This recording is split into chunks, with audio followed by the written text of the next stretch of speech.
हमने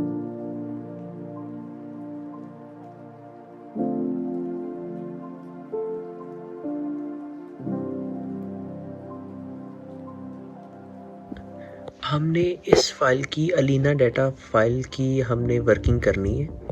इसमें जस्ट हमने reliability, AVE, CA and factor correlation matrix और डेमोग्राफिक टेबल बनाना है। जस्ट ये टास्क करने और बाकी कोई नहीं करना है। इसमें SPSS की फाइल को ओपन करना है। सबसे पहला टास्क हमारा था रिलायबिलिटी को चेक करना है। हमने एनालाइज पे जाना है। एनालाइज पे जाके हमने स्केल पे जाके हमने रिलायबिलिटी स्केल को चेक करना है। अब इसमें हमने करना क्या कि ये जो है ना ENVI 1 2 3 4 5 6 7 8 ये एक ग्रुप ऑफ वेरिएबल्स है। हमने इसको यहाँ पे फेंकना है और फेंकने के बाद हमने इसके स्टैटिक्स पे जाके आइटम पे प्रेस करना है, स्केल पे प्रेस करना है और बाकी कुछ नहीं छेड़ना। देन कंटिन्यू करके ओके कर देना है। हमारे पास एक आउटपुट फाइल खुल जाएगी। अभी मैं आपको करके दिखाता हूँ कि ये दो मैंने ऑलरेडी कर लिए हैं।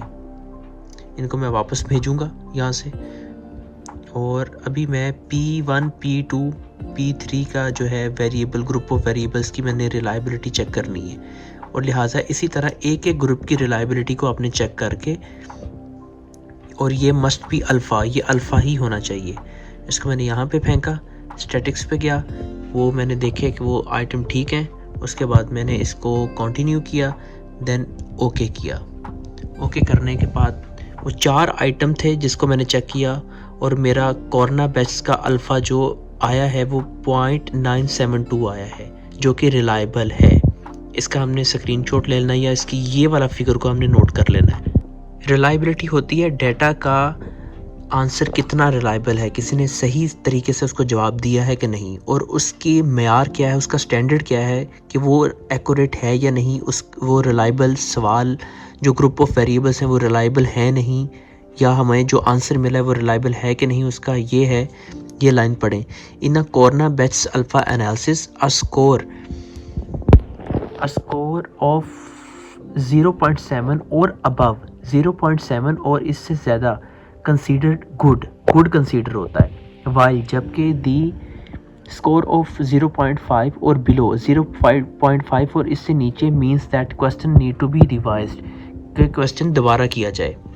अब मेरा पहला ग्रुप ऑफ वेरिएबल जो कि था ENVI 1 to 8 आइटम से, उसका आया था 0.937। इधर क्या क्या है कि 0.7 से अबव होना चाहिए, तो मतलब बहुत रिलायबल है।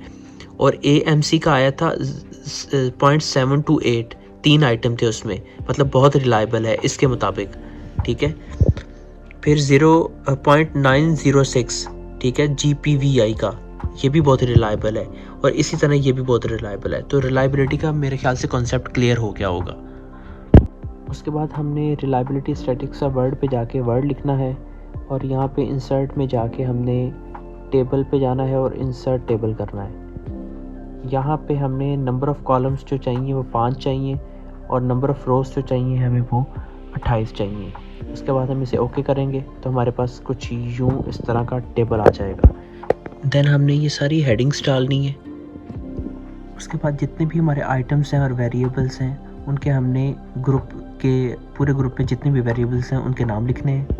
इसी तरह दूसरा ग्रुप, फिर तीसरा ग्रुप, फिर चौथा ग्रुप, सबके नाम लिखने हैं। देन उसके बाद हम एक ग्रुप वाले साइड पे जहाँ पे कंस्ट्रक्ट वेरिएबल लिखा है इसको हम सिलेक्ट करके देन हम राइट क्लिक करके इसको मर्ज सेल कर देंगे, तो ये हमारा इस तरह मर्ज हो जाएगा। फिर हम दूसरा पकड़ के उसको भी मर्ज कर देंगे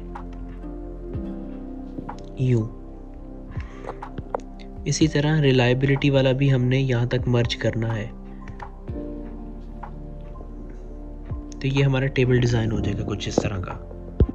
हमारा टेबल कुछ यूँ बनेगा और इसके बाद हमने यहाँ अंदर इस वाली लाइन पे पकड़ के ड्रैग करके इस पूरे को हमने सेलेक्ट करना है। सेलेक्ट करने के बाद हम जाएंगे यहाँ पे सेंट्रलाइज्ड, यहाँ पे हम प्रेस करेंगे तो हमारी वैल्यू सारी सेंटर में आ जाएंगी। ये देखें सेंटर में आ गई। और उसके बाद लेआउट पे जाएंगे हम। लेआउट में जाने के बाद हम इसको और मज़ीद ब्लॉक सेंट्रलाइज कर देंगे, तो हमारी वैल्यूज़ कुछ यूँ आ जाएंगी। उसके बाद यहाँ पे राइट क्लिक करेंगे, आपका टेबल इस तरह तैयार हो जाएगा।